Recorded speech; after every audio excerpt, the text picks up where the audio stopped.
Assalamualaikum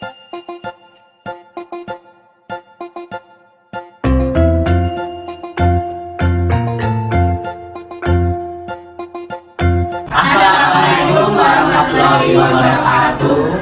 Kami dari kelompok 3 kelas 6A akan membuat tugas mengenai suku Betawi untuk memenuhi tugas mata kuliah pendidikan multikultural dengan dosen pengampu Ibu Kristiwardani MPD. Suku Betawi. Suku Betawi merupakan sebutan untuk para penghuni daerah Jakarta dan sekitarnya. Suku ini banyak dikenal karena letaknya berada di pusat pemerintahan negara Republik Indonesia. Suku Betawi mempunyai beberapa makanan khas yaitu makanan khas Betawi yaitu ada kerak telur. Kerak telur memiliki rasa gurih dan legit. Hidangan khas Betawi ini dibuat dari bahan-bahan makanan seperti beras ketan putih, telur ayam atau telur bebek yang disangrai kering sampai menjadi serundeng, lalu ditambah bawang goreng, kemudian diberi bumbu halus seperti kelapa, sangrai, dan lainnya.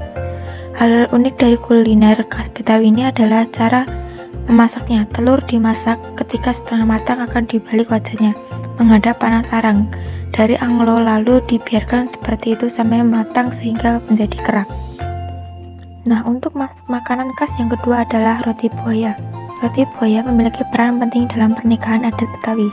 Kuliner khas Betawi satu ini memiliki panjang sekitar 50 cm dan dibawa oleh mempelai laki-laki untuk diberikan kepada pengantin wanita di dalam pernikahan atau lamaran di pernikahan adat Betawi.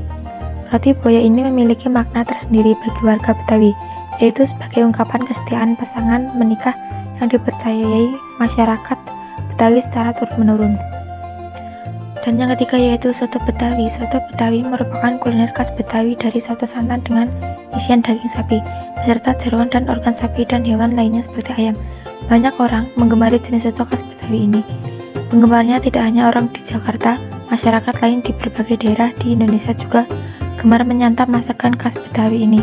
Soto Betawi memiliki rasa gurih yang berbeda dengan soto lainnya. Nah, berikut adalah salah satu makanan khas Betawi. Di sini saya akan menjelaskan tentang bahasa Betawi. Bahasa Betawi atau Melayu dialek Jakarta adalah bahasa yang merupakan anak bahasa dari bahasa Melayu. Bahasa ini hampir seusia dengan daerah tempat bahasa ini dikembangkan, yaitu Jakarta.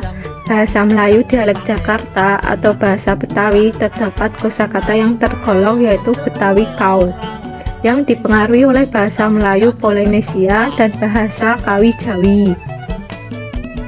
Bahasa Betawi dipergunakan sejak abad ke-10, mendapat pengaruh dari bahasa Portugis mulai dari abad ke-16. Pada awalnya, bahasa Melayu digunakan oleh orang-orang penduduk asli Jakarta dan menjadi dasar bahasa Indonesia. Mudah sekali bergaul dengan bahasa Indonesia karena banyak persamaan antara keduanya, sehingga sering disebut bahasa Indonesia.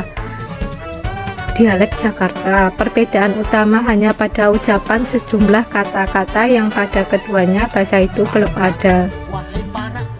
Umumnya penduduk Betawi asli mengucapkan bunyi A menjadi E, seperti ada menjadi ade, atau siapa menjadi siape, dan lainnya yang banyak dipengaruhi oleh bahasa Sunda, Jawa, Bali, Tiongkok Selatan, dan Arab. Sehingga bahasa Melayu adalah menjadi jembatan yang mengakrabkan pergaulan dan memesrahkan hubungan suku-suku bangsa dari berbagai daerah Indonesia. Karena berkembang secara alami, tidak ada struktur perilaku yang jelas dari bahasa ini yang membedakannya dari bahasa Melayu, meskipun ada beberapa unsur linguistik penciri yang dapat dipakumkan. Bahasa Melayu dialek Betawi merupakan ciri kebudayaan yang paling menonjol dari orang Betawi dan digunakan secara turun-temurun sebagai bahasa sehari-hari. Nah, itu tadi penjelasan mengenai bahasa Betawi. Betawi merupakan salah satu suku yang mendiami wilayah ibu kota Jakarta. Di daerah ini menyisakan banyak peninggalan bersejarah, seperti salah satunya adalah senjata tradisionalnya yang kerap jadi peralatan penting pada zaman dahulu di medan perang. Senjata tradisionalnya suku Betawi apa sih? Kita simak video selanjutnya. Golok atau juga dikenal dengan nama gablongan merupakan senjata tradisional Betawi. Senjata ini biasanya digunakan untuk keperluan rumah tangga. Selain di dapur, senjata tradisional Jakarta ini juga ada yang menyimpannya di bawah bantal tempat tidur. Hal ini bertujuan untuk mempermudah si pengguna ketika ingin menggunakan apabila terjadinya pertempuran atau perkelahian yang bersifat darurat. Macam-macam golok gobak senjata bersejarah ini dibuat dengan berbahan tembaga dengan bentuk yang pendek, panjangnya tidak lebih dari panjang lengan sekitar 30 cm dan diameter 7. Bentuk golok gobak yang pada ujungnya rata dan perut melengkung ke arah punggung golok. Golok ujung turun. Berbeda dengan golok gobak, golok jenis ini adalah golok tanding dengan ujung yang lancip. Umumnya golok ujung turun ini menggunakan wafak pada bilah dan motif ukirannya hewan pada gagangnya. Gagang dan warangka golok lebih sering menggunakan tanding. Hal ini bertujuan agar golok lebih ringan dibawa ketika bertarung. Yang terakhir adalah golok betok. Golok betok merupakan jenis golok pendek. Senjata ini difungsikan sebagai senjata pusaka yang menyertai golok jawara. Senjata tajam ini merupakan senjata dengan opsi paling terakhir manakala sudah tidak ada senjata yang lagi di tangannya. Nah, berikutnya adalah senjata tradisional dari suku Betawi. Pakaian adat suku Betawi. Yang pertama, baju sadaria. Baju sadaria adalah salah satu seragam untuk para pemuda dari Abang None Jakarta. Baju sadaria terdiri dari baju koko warna putih, dipadukan dengan celana komprang motif batik. Adapun peci beludru hitam dan cukin. Cukin istilah untuk kain yang diselempangkan di leher. Sementara itu, alas kaki yang dipakai biasanya berupa sendal tarompa. Pakaian adat suku Betawi yang kedua yaitu kebaya encim. Kebaya encim adalah salah satu pakaian adat yang biasanya digunakan oleh perempuan setengah baya, perempuan muda, gadis remaja atau remaja muda. Kebaya ini dibuat dengan kombinasi bahan brokat buatan Eropa yang ditutup dengan bordiran. Kebaya ini dipakai dengan rok atau celana panjang, tidak dengan kain sarung seperti lazimnya. Pakaian adat Betawi ini biasanya dikombinasikan dengan kain batik sebagai bawahannya, serta tatanan rambut konde cepol dan sendal selop untuk menyempurnakannya. Yang ketiga, baju demang. Baju demang dipakai sepasang pria dan wanita. Untuk pria, menggunakan beskap untuk bajunya, songkok atau peci untuk hiasan kepala, sebuah kain samping untuk lapisan atas celana panjang, dan celana panjang hitam yang seragam dengan warna beskap. Sedangkan untuk wanita, mengenakan kebaya dengan bawahan kain motif batik khas Betawi. Baju demang biasanya dipakai saat acara formal Betawi seperti pernikahan, pertemuan budaya formal, dan rapat tokoh budaya. Berikut adalah pangsi Betawi. Pangsi Betawi seringkali dipakai oleh para jawara Betawi yang notabene para pendekar. Pakaian ini terdiri dari baju tikim dan celana pangsi. Para pria Betawi menggunakan kaos putih polos sebagai lapisan dalam baju pangsi, sehingga terkadang baju tersebut bisa dilepas kancingnya. Sedangkan celana pangsi merupakan celana panjang yang agak longgar sehingga tampak kebesaran. Di pinggang tersemat ikat pinggang yang ukurannya lebih besar daripada ikat pinggang biasanya, dan di lehernya terdapat kain sarung yang dilipat rapi. Macam-macam rumah adat Betawi. Setiap daerah tentu memiliki lebih dari satu rumah adat. Macam-macam rumah adat ini selain menjadi hasil kebudayaan suatu daerah, juga menjadi karakteristik kehidupan masyarakat. Di Betawi sendiri yang secara resmi tercatat sebagai rumah adat hanya rumah kebaya. Namun, selain itu masih ada beberapa jenis yang lain, di antaranya adalah rumah panggung, rumah joglo, dan rumah gudang. Rumah kebaya. Mengapa disebut kebaya? Sebab bentuk atap rumah ini mirip dengan pelana yang dilipat. Lalu, jika dilihat dari samping, maka lipatan-lipatan tersebut akan nampak seperti lipatan pada kain kebaya. Rumah gudang.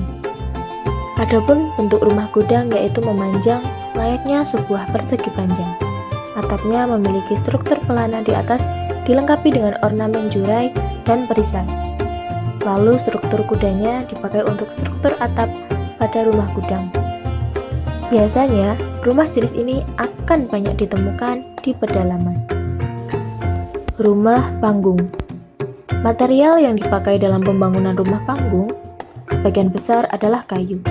Selain mudah dibentuk, zaman dahulu material kayu jauh lebih mudah untuk ditemukan.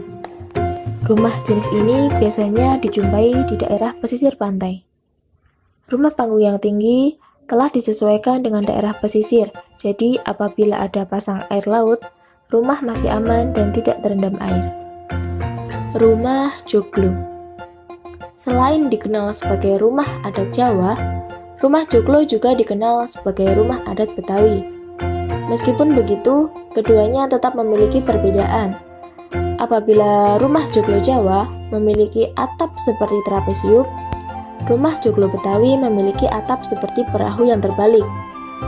Lalu, jika joglo Jawa dikenal dengan adanya penyangga atau soko, maka tidak demikian dengan joglo Betawi. Rumah adat joglo Betawi memiliki bentuk bujur sangkar dan bangunannya dibuat memanjang. Macam-macam tarian Betawi. Yang pertama, tari topeng Betawi. Tari topeng Betawi merupakan pertunjukan kesenian favorit masyarakat suku Betawi yang mengusung tema tarian dikombinasikan dengan lelakon, lawakan, musik, dan nyanyian. Biasanya tarian yang bersifat teoritikal ini mengandung pesan-pesan moral yang disampaikan lewat tarian dan lelakonnya, yang tentu saja sangat mudah untuk ditangkap karena penyampaiannya cukup lucu dan menghibur. Tari Yapong. Tari Yapong baru saja diciptakan pada tahun 1977 oleh Bagong Kussudiardja yang dipersiapkan khusus untuk pertunjukan ulang tahun Ibu Kota Jakarta ke-450. Tarian ini berisikan cerita yang diangkat tentang perjuangan Pangeran Jayakarta yang dahulu merupakan penguasa pelabuhan Jayakarta dan menjabat sebagai wakil dari Kesultanan Banten. Tari Yapong dipentaskan dalam bentuk sanda tari, yakni gabungan antara drum dan tarian tanpa adanya dialog yang diiringi oleh musik. Tari Ronggeng Blantek. Tari Betawi yang diciptakan oleh seniman Wiwi Widyastuti ini sebenarnya adalah bentuk pengembangan dari topeng Blantek.